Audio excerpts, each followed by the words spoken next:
So this is the Flight Systems E2 SPO laboratory, and the objectives of the laboratory are to investigate the damping ratios and frequencies of the short period and phugoid modes of a combat aircraft in two different flight conditions. And we're going to be doing this using a longitudinal dynamic model and a Matlab simulation. You're also going to determine the frequencies and damping characteristics of these two modes, that's the short period oscillation and the phugoid mode, using 2 degree of freedom simplified approximate models. You can then compare your approximate models with the full model to see any discrepancies, and we're going to be doing this using two programs: a Matlab program, AD4 Dynamics FSE2.m, the .m indicates it's a Matlab program, and a simulation in Simulink, which is also indicated by an SLX program. So that's the overall objectives. Now, if we look at the longitudinal dynamics of an aircraft, we just get some ideas of what's going on. This is the little aircraft here, and we've got forward speed u, so it's traveling in that direction with forward speed u, and it's got a vertical speed w. Remember, w is down positive, and we also have a pitch rate, so it can have a pitch rate, so it's going to pitch up and down like this, and a pitch angle as well. So these are the four main variables involved in the longitudinal dynamics: forward speed, vertical speed, forward speed is that way, vertical speed is this way, the pitch angle, which is it pitching up and down, and then the pitch rate, which is how quickly the pitch angle changes. Now, the full dynamics of the aircraft can be modelled using these quite complicated looking equations down here, which involve applying Newton's laws of motion, F equals ma in this direction. That's where we get the u dot. Remember, if u is speed, then u dot would be acceleration. So this is the sort of F equals ma equation. And we can also do that in the vertical plane as well, using a w dot equation. So Newton's motion, F equals ma in that direction, F equals ma in this direction. And we can also apply an equation T equals I theta double dot to get a equation of motion as it pitches. And so these are the three equations.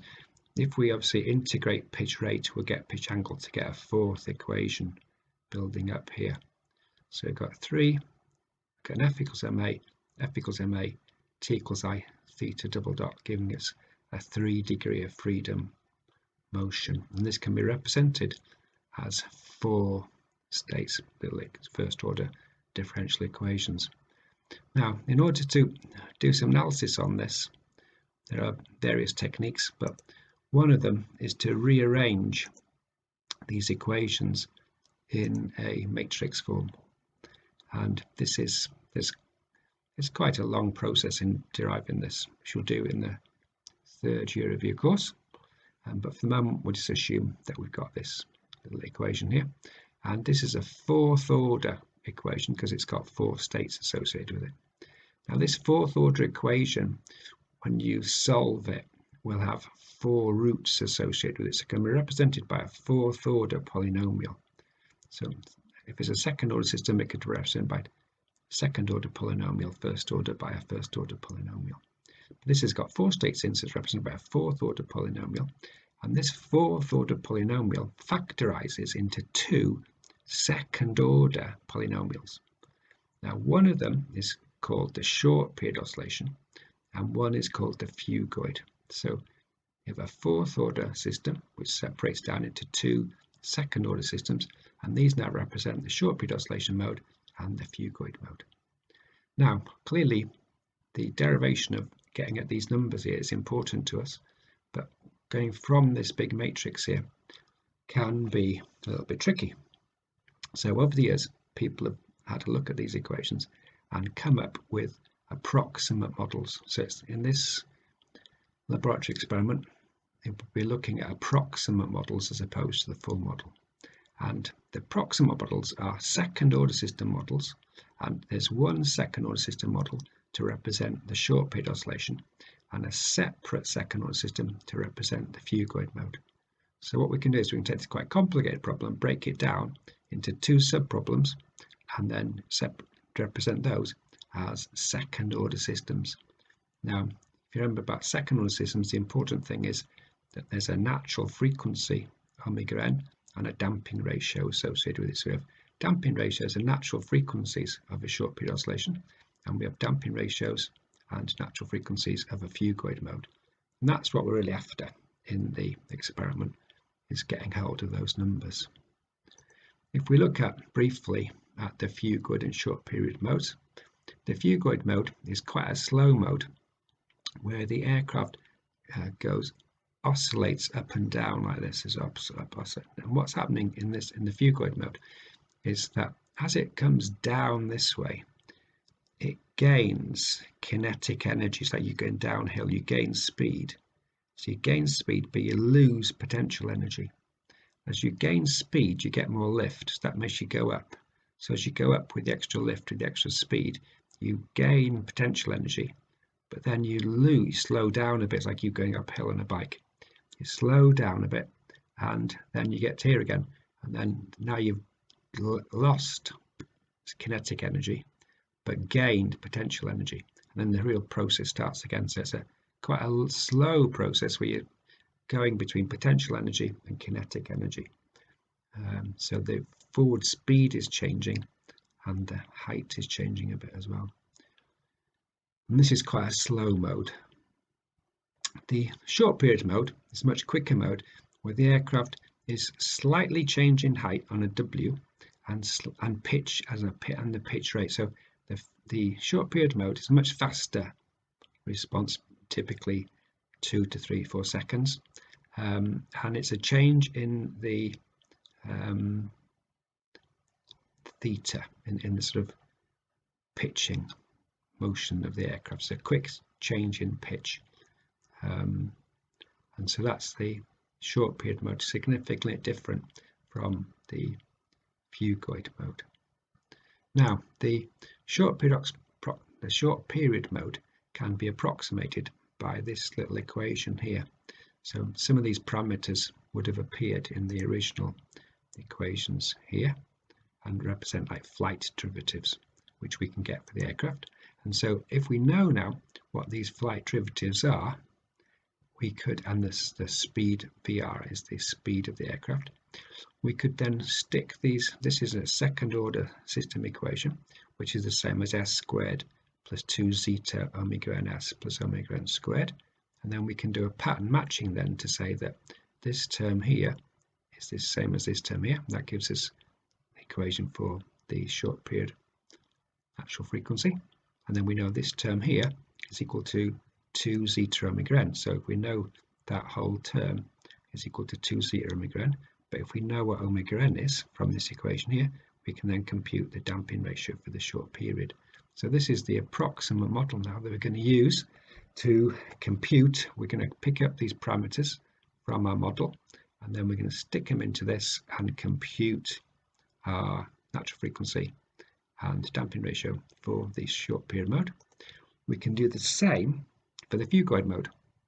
Again, this is given by a second order system. Remember, the modes can be represented by short period and phugoid second order systems. So this is the second order one now associated with the phugoid mode, and again this has got less.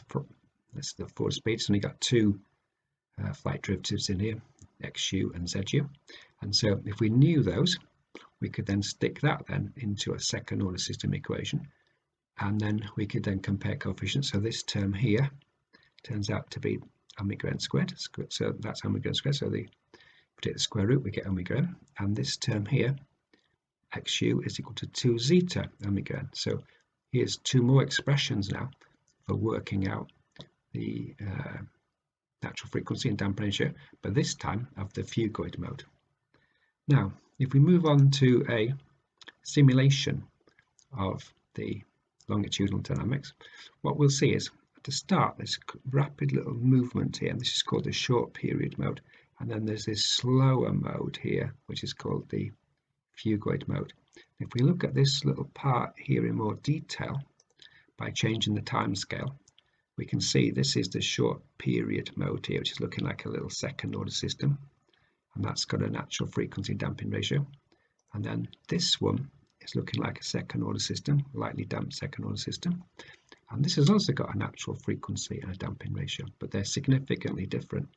One is quite slow and one is quite fast, and it's these two now that we're getting from our equations here, from our approximate equation. So this is going to give us the natural frequency and damping ratio of the SPO mode, and this equation here is going to give the natural frequency damping ratio of the phugoid mode. So this is a handy thing now that we can, if we've got some real aircraft, we'll need to know what the short period mode is and what the phugoid mode is.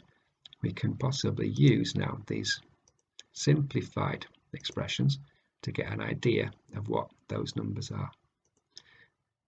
Now, as an extra interesting feature really, there's a flying qualities criteria. It's called a thumbprint graph, and it's called a thumbprint graph because it looks like somebody's plonked their thumb on a piece of paper. This looks like a thumbprint here, and it's a graph of damping ratio against natural frequency for the short period oscillation. And you can see the damping ratio is somewhere about 0.6 to 0.7, and the natural frequency of 3 is in what they call this satisfactory zone. And this means the handling qualities of the aircraft, if it's got a damping ratio of about 0.7, 0.6, 0.7, a natural frequency of about 3 radians per second, this is going to give an aircraft performance in terms of handling qualities which are satisfactory. As you drift away from this satisfactory zone, they become less satisfactory or completely unacceptable. So it's handy to be able to then characterize, having worked out your SPO mode here, using the approximate equations here for the natural frequency and damping ratio, we could then stick them into this thumbprint graph to see where it sits in this acceptability curve. And so this is one of the standard things that you carry out when you're doing some flight dynamic analysis. So if we take the aircraft we can take two flight conditions. One's called flight condition 1, the other called flight condition 2, and it's the 3 degree of freedom model that we described at the start of the thing. So it's these equations here now which describe the 3 degrees of freedom. There's the 3 separate equations giving us the 3 degrees of freedom. And what we've done is we've computed, using the model, the short period in the particular first flight condition, the natural frequency and damping ratio for the SPO mode, and we've computed the natural frequency and damping ratio for the phugoid mode, and we've worked out the 2% settling time for the SPO mode as well. There's some equation for this which we'll come to as we go through the little presentation. So these are the exact values now. And remember, what we're going to do is we're going to be using an approximate method to see how close we can get to these exact values. So these are exact values. And so if we go back to our overall model now, what we're doing is we're taking the exact values from this model here, and then we're going to compute, using the approximate methods, the short period and phugoid mode values as well. So we're going to be using these approximate models which we've just described for looking at the short period and the phugoid. And the first one we take now is flight condition 1, and there's some variables now. We need m omega dot, z omega, m omega, mq, and the forward speed vr. So these numbers now have come from a Matlab program, which I'll show you in a little while. And so these are the flight derivatives and the forward speed, and we can put these numbers now into this equation here. That's quite straightforward. And then we can take this term here as being omega n squared, and therefore that square root of that term is omega n. And then this term here now we can put in here, and that's equal to 2 zeta omega n. So we could then compute for the first flight condition using the approximate method. Now we could compute the natural frequency and damping ratio of the SPO mode. We could then go on to do the same thing for the Phugoid mode, but this time we need less parameters. We need XU and ZU, and VR. VR is the same because it's the same forward velocity.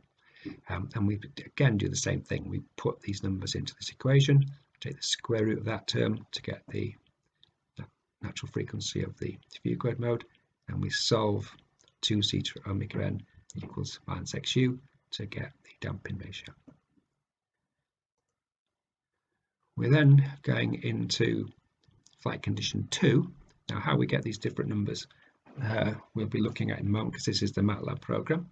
And then for flight condition 2 we've got a natural frequency and damping ratio of the short period oscillation, and we've got a natural frequency and damping ratio of the Phugoid mode. And similarly now as we did last time, we've got some new parameters now because it's changed flight condition. So m omega dot z omega dot omega mq changed, and the forward speed has changed. It's now going significantly faster, almost twice as fast as it was at the start. So combat aircraft can go pretty fast. And then we can use these numbers now to compute the damping ratio and natural frequency of the SPO mode. And we can do the same thing, the XU and ZU change in flight condition 2. And we've got the forward speed, which is the same as the forward speed of flight condition 2 for the SPO. And we can stick these numbers now into these equations to get the natural frequency and damping ratio for the Phugoid mode. Now when we've computed these, we can then get the exact values for natural frequency and damping ratio, put them in there. We're just going to copy those from the PowerPoint here, but we can work out now the approximate values for the short period natural frequency and the short period damping ratio in flight condition 1, put those in there and there, so we can get those from our approximate methods and these from our exact methods. Oh dear, this thing's come up with a pop-up. It's going to go mad now.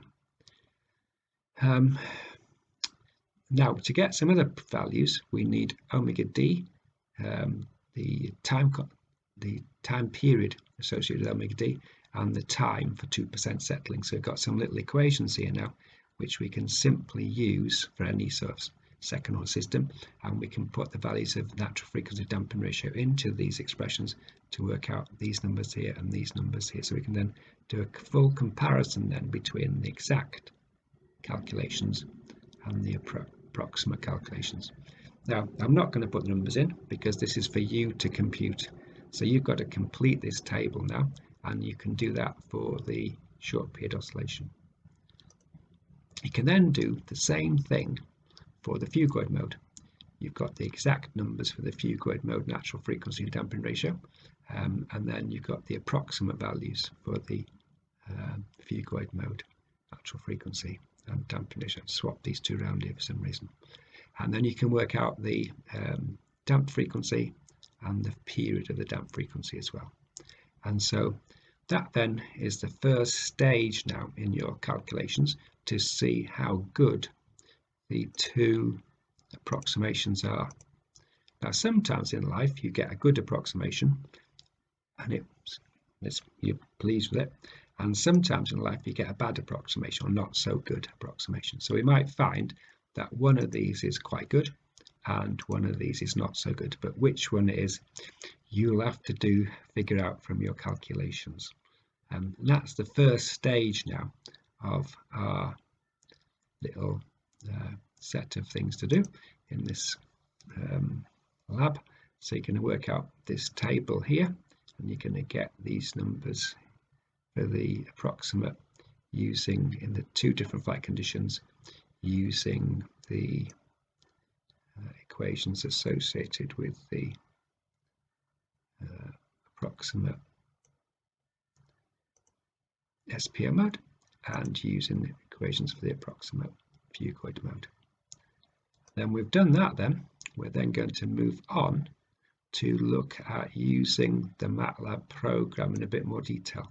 So then I'm going to look on at using the Matlab and the simulation to analyze what's going on, and that'll be our next part of the talk. Right, so let's have a look at how we might use the computer programs to do this, to do some of the analysis and get to grips with what we're doing. And I'm going to go through this in two ways. I'm going to go through it with the PowerPoint here, and then I'm going to go live into Blackboard and Matlab, and we'll video me doing it live as well for you to have an idea what's going on. So we're going to try and set up this simulation in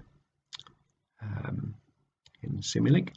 This is a set of state space equations here. So these equations here are in fact the state space equations that we had here. They're these equations written in matrix form, which look a bit like this, and then they're stuck into the program.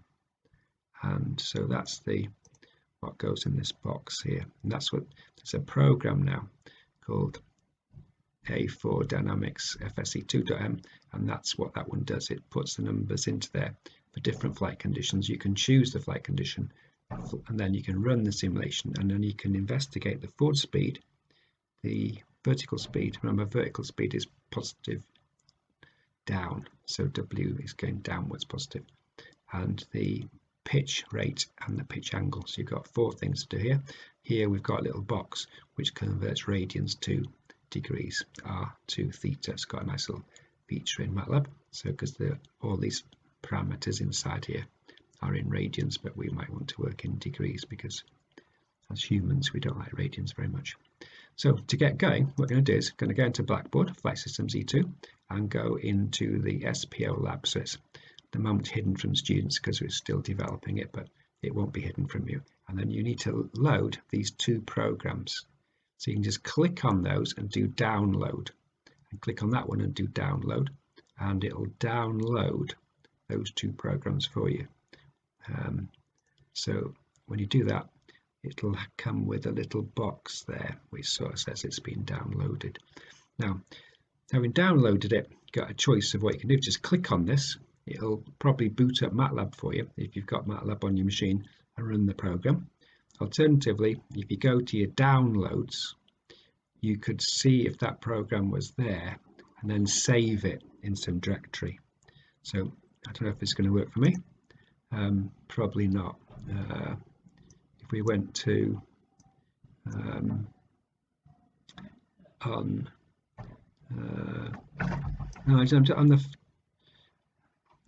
looking for downloads here. My son's trying to come into the room. It's a nuisance.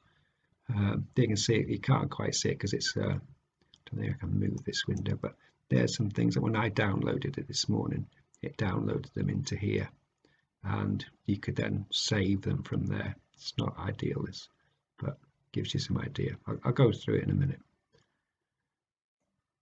Let's just go back to here. So you can get your programs from Matlab, save them, I would, then you've got them to play about with. Then you boot up Matlab and load in this A4 Dynamics FSE.m program. It's quite a big program, but all you've got to do really is just run the program and watch what's going on. So when you've loaded in the program, you can do that through open, and then it'll give you, if it's stored somewhere, you can open the file up and it'll load it into here. And then in this little point here, you've got a run button. If you click on that, the program runs. So let's have a look at that. Again, we're going to do this as we go live as well. So when we press the run button, it asks you what flight condition you want down here. So you can type in 1 or 2, and then it also asks you for some initial conditions. I suggest you make that about 0.1 of a radian, which is about 5 degrees. So that's giving it some sort of semi-sensible initial conditions. And then when you've run the program, when the program runs, in this window here, you can look at all the flight derivatives. If you scroll up and down here, you can look at what the flight derivatives were. So if you want to check your flight derivatives in that flight condition, if you scroll up and down here on this scroll button, you can see your different flight derivatives. So you can just check that I've got the right numbers for my flight derivatives. probably have got the right numbers. Then you can then go on to home, and then there's a button here now called Simulink. So this is the Simulink button here, and if you click on that button, it will launch or start up Simulink. So you have to double click, and then that's how you get Simulink going, by pressing that button there. You might not have used Simulink, but it's quite a nice little program.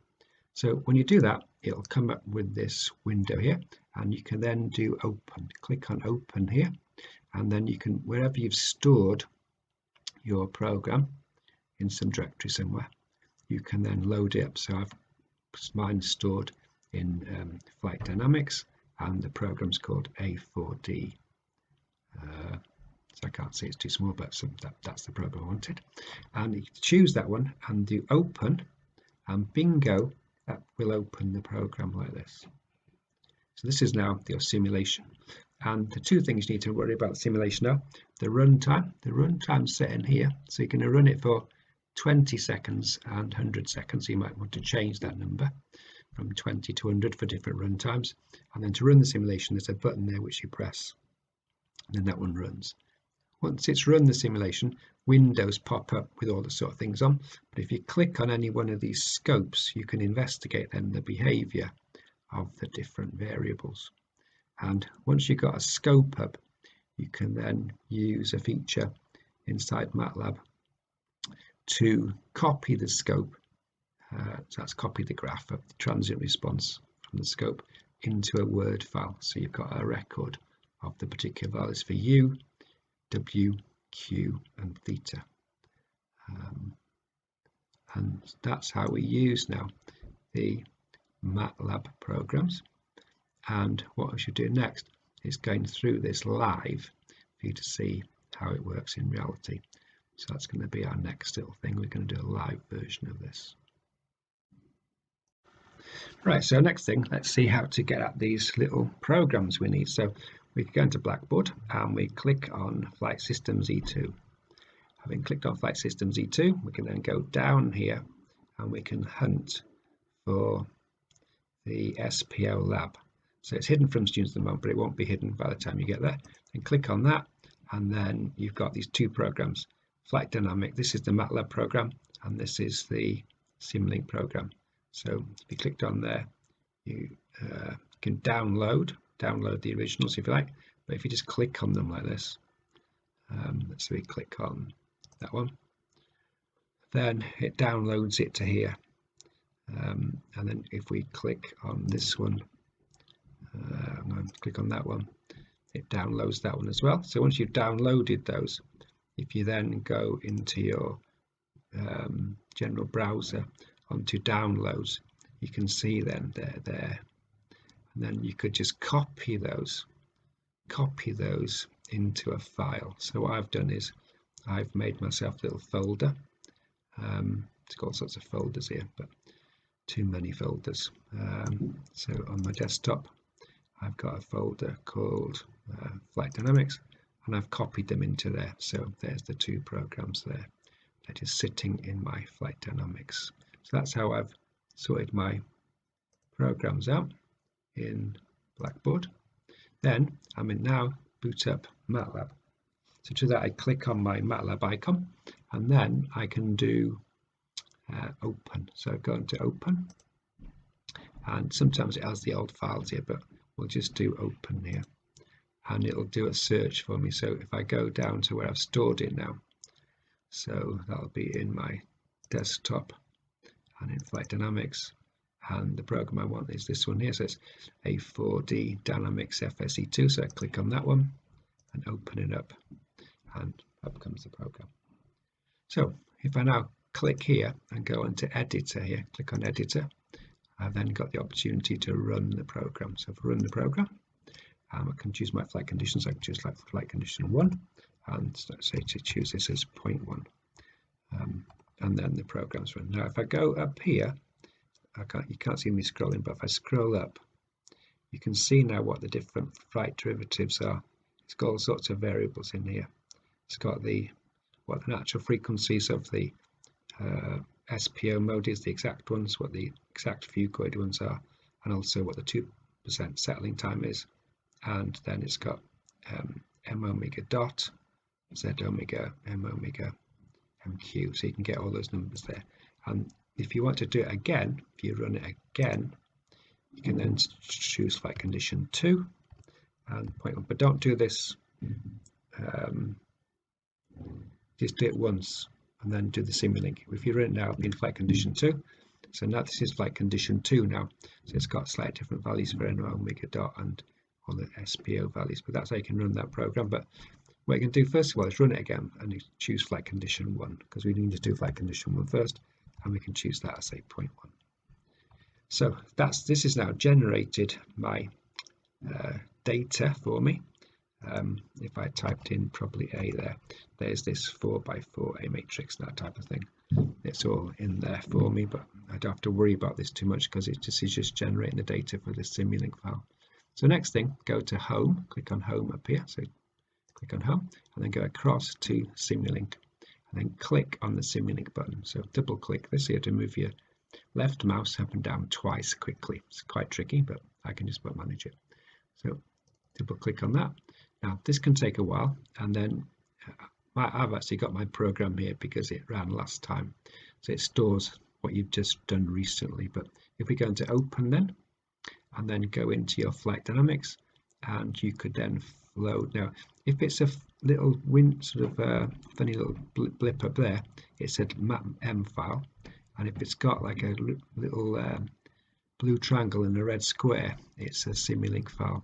You can probably tell that as well from one's called Matlab code and one's called Simulink model. So it'll tell you what they are down here if you're not sure what they are, but the one we want is the Simulink model.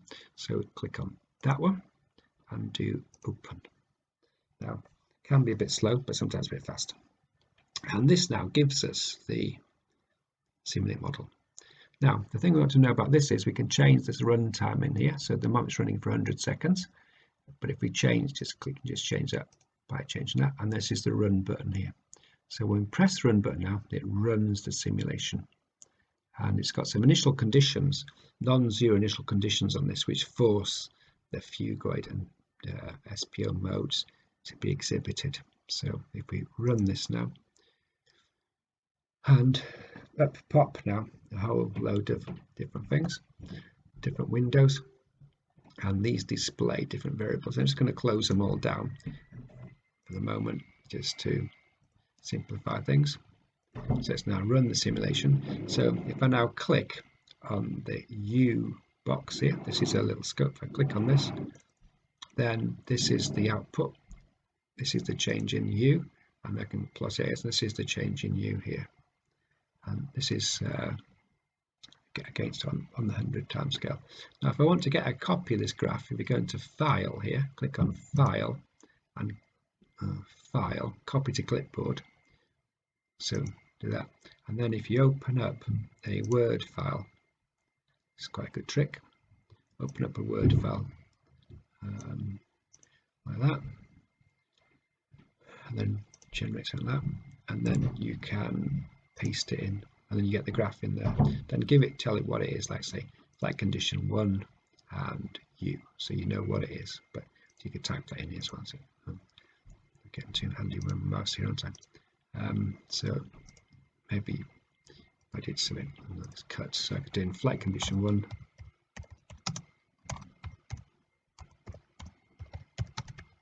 And U for speed.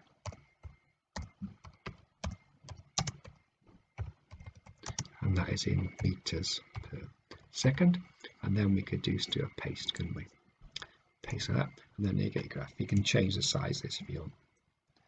Mess about with it. But then you could do that then for all your different variables. You could then the next one, click on that. Next one's going to be W. So it's going to be W vertical speed in meters per second. And then if you can spell properly, it helps as well.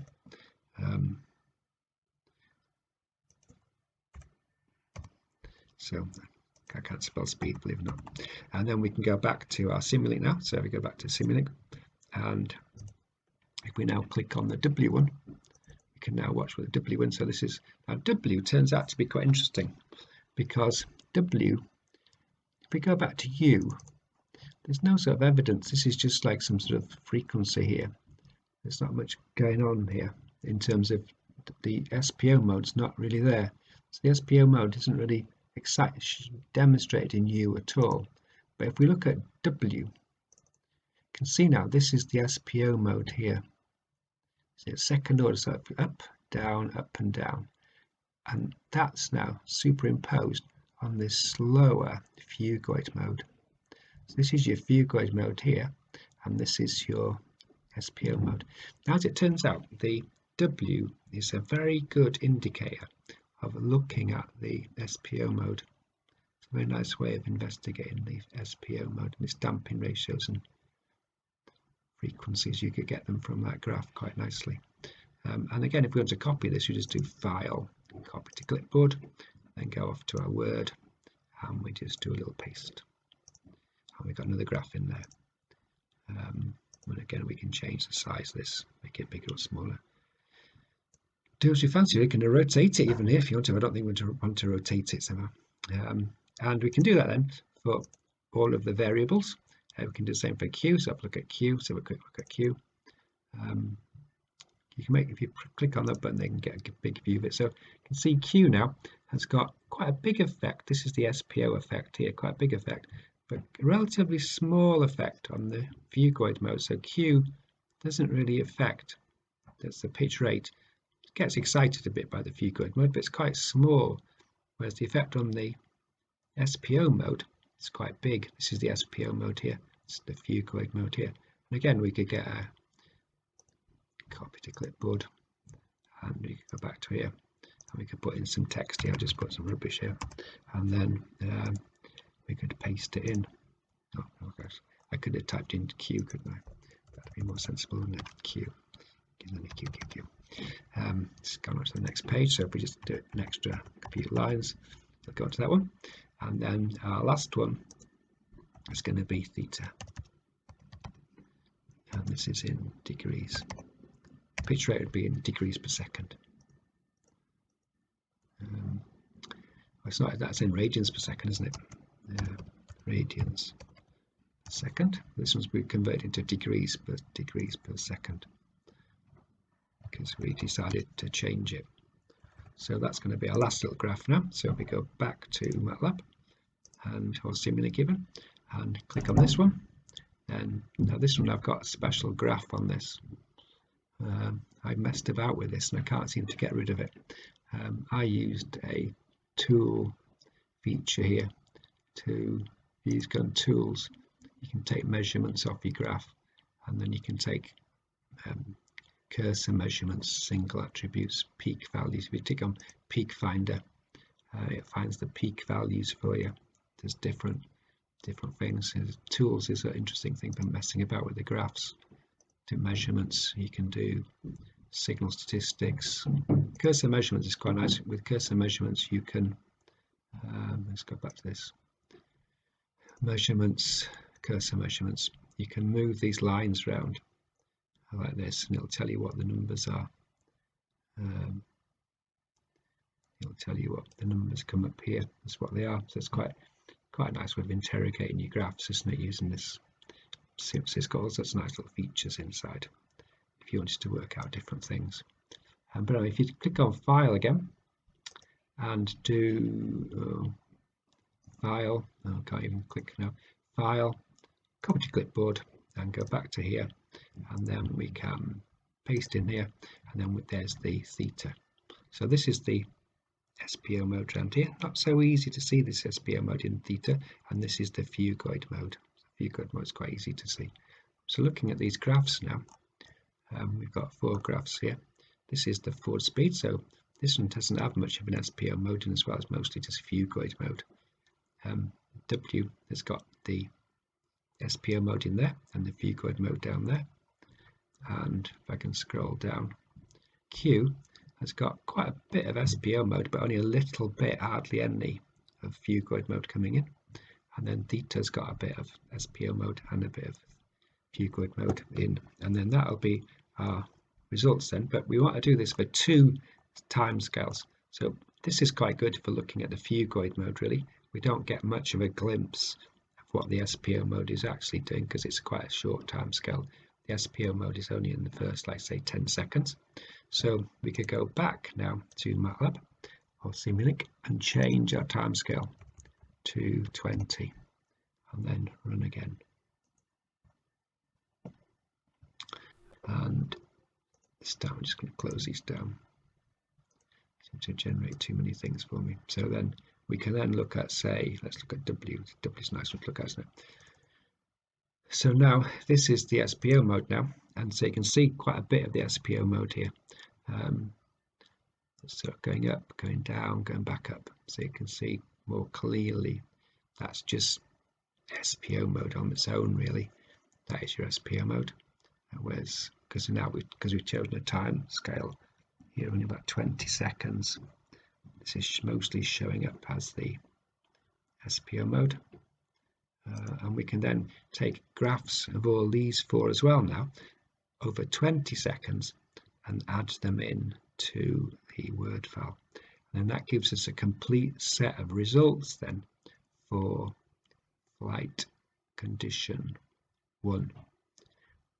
Then when we've done that, we go back to the Matlab program and we run this again using the to run it, go into editor and then run, change it to flight condition 2, so type in there and type in a 2 this time and say 0.1, and now it's loaded in the new flight condition 2 simulation. So if we run this time, we'll get a slightly, and we run it over 100, say, we'll notice we'll get a different result because it's a different flight condition.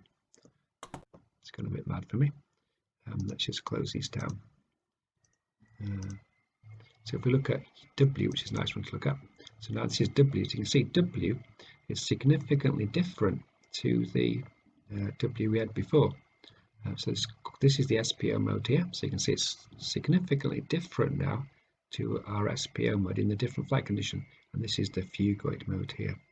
So by changing flight condition, we have had a significant change in the flight dynamics. If we just do a copy that, say copy to clipboard, and go back to our Word file, let's have a look at, that was the SPO mode, wasn't it, for W first time round. Let me just move that down a bit to the next page, and we can look at both at the same time. Here we go, so that's the W. So if I go down here and do a paste, here's the 2 now over 100 seconds. So you can see they are significantly different in shape, aren't they? And so this is the SPO mode for W at first flight condition, and this is in the second flight condition. So they are significantly different. You get quite a big change, and you can see that the frequency of the Phugoid mode has changed as well. It's gone much longer this time, hasn't it? The frequency has gone lower, which is a higher frequency. So it's a significant change in frequency and type of, and this has got a much bigger overshoot here, isn't it, than it has here, indicating a lower damping ratio on your SPO mode. So we can then investigate these graphs for the different cases and build up a picture now of what's happening in your simulation as you run it over. That's for U, W, Q and theta. So you get 4 graphs, and you do it over 100 seconds and over 20 seconds. You get 8 graphs for each flight condition. And that's how you now get your results, which you're then going to think about and analyze in your discussion. So I think that's probably the next thing that I've covered, and we can now, after done that, we'll just move on then to actually looking at a bit more detail at those results. Right, so just as a little recap for you of the simulation results now that we've obtained using that Matlab file and Simulink program. And so we've loaded in the run the Matlab program. We then loaded in the Simulink file, and we've set it for run times of 120 seconds, and we've added flight condition 1, and initial pitch rate actually is going to be 10, it's in degrees, put in 10 degrees there, so that's the values we're going to put in. And this then is the change in forward speed for time scale of 100 seconds, and you can see this is mostly phugoid mode. It's very little SPO interaction on U. This is it in the first 20 seconds, so you can see there's nothing much there. It's interesting. Then this is the vertical speed now, W. So this one is indicating that there's some SPO mode for the first, say, 15 seconds, and then the rest of it is becoming phugoid mode. And if we cut this down, just have a look at that in a bit more detail, we get this is the SPO mode. Then you can see in a bit more detail on the W. Then if we move on to Q, and this is the change in Q, this is the SPO part here, and then this is the part on the phugoid. So it's having quite a big effect on SPO Q, but a very small amount on the phugoid. So Q doesn't really affect the phugoid, just as U doesn't affect the SPO. And this is, again, you can see this is the effect of the SPO, and then it's quite flat there, isn't it? Afterwards, quite flat for quite a long time, where the phugoid could have pumped in but didn't pump in much. Then theta, remember, is the integral of Q. So if you integrate Q, if we integrate this signal here, if we integrate that signal, we are going to get theta. It's not really, it is dynamics, but it's just integrating, say, velocity to get position. It's a sort of standard integral. So when we look at theta now, this is the integral of Q. So this has got this part here, which is clearly the SPO part here, and then we've got the phugoid mode coming in there, and then we've also got, just looking at the fine detail of the SPO mode, that's it in that part there, and this is the phugoid mode kicking in. Then we can move on to flight condition 2. So we've got the exact values for our parameters here, and we've got the equations for working out the different things here. And then we've gone into the simulation, and again we've got, this is the forward speed U, and over 100 seconds, this is forward speed U over 20 seconds. This is the vertical speed W. You can see now different to the, it's different, faster than the, we've increased the speed of the aircraft, doubled its speed almost. So the SPO mode has sped up, got quite a bit faster, probably 4 times faster. And this is the phugoid mode. If we look in it in more detail, there's quite a big motion there, quite a big overshoot and undershoot associated with the SPO mode in that flight condition. And this is the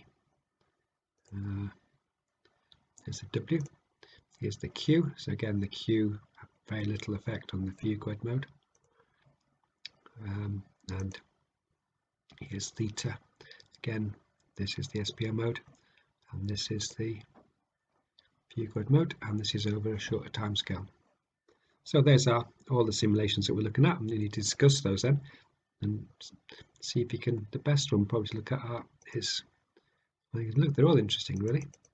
There's the U, which has the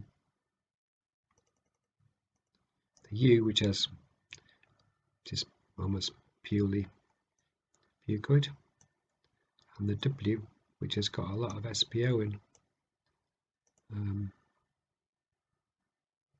And then you've got Q, which has got mostly SPO and not much phugoid.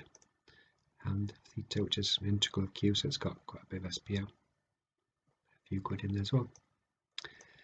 Now, the last thing you need to do is, or not last thing, but in the results sections now, you can have worked out for flight condition 1, for the SPO, the natural frequency and damping ratio in flight condition 1 and 2, the exact values, and the approximate values using the approximate equations, and you can compute these are the variables using these formula here, so you get a complete set of results in there for the SPO mode. You then get a complete set of results for the Phugoid mode. You can then do a comparison then between the two to see whether the approximations are any good or not. And you might find that one's quite good and one's not so bad, and one's not so good at all. And then you can also discuss your simulation results as well, or think about those. And then when it comes down to the report now, you need to have the scope images, as I've just shown you. You need to have those tables of results, and then you can discuss the accuracy of how good the approximations are. And you can see the final thing to do is you can take the values then of the SPO, and natural frequency damping ratio, and you can then put these two numbers now into the thumbprint graph and see how acceptable, put them into the thumbprint graph and see where they sit relative to here, to see how acceptable the aircraft dynamics is in that particular flight condition. So you could use then the thumbprint graph to assess the handling qualities of the aircraft, which would be another handy thing to do. And you can use your scope results to try and explain a little bit maybe about how the approximate mode equations were obtained, what the thinking behind that was. And so in the report you need the results, which you've done, and you need a little bit of a discussion on it as well. And then that forms 1/3 then of your overall handout, which you'll hand in when you've done the final lab experiment, which is a DC servo, which you'll do in 2022. I'm in 2021 now doing this talk, so maybe 2022 seems a bit far away, but I'll soon come round. So in trimester 2, 2022, we'll do the DC servo, and then that'll conclude our 3 little lab experiments. So I hope you found this interesting. It's certainly something that's important in terms of flight dynamics and flight control, is the SPO mode, and this little assignment lab gives you an opportunity to investigate that in a little bit of detail and to see the main parameters, which are the damping ratio and the natural frequencies of them, and then to also see how those work with the handling qualities thumbprint graph as well. So hope you enjoyed that, and if you get any issues, please feel free to email me or Dr. Sangalola, and we'll try and get back to you as soon as we can to sort out whatever little problem you've got. So on that note, say thank you very much, hope you enjoyed it, and that's the end of the assignment.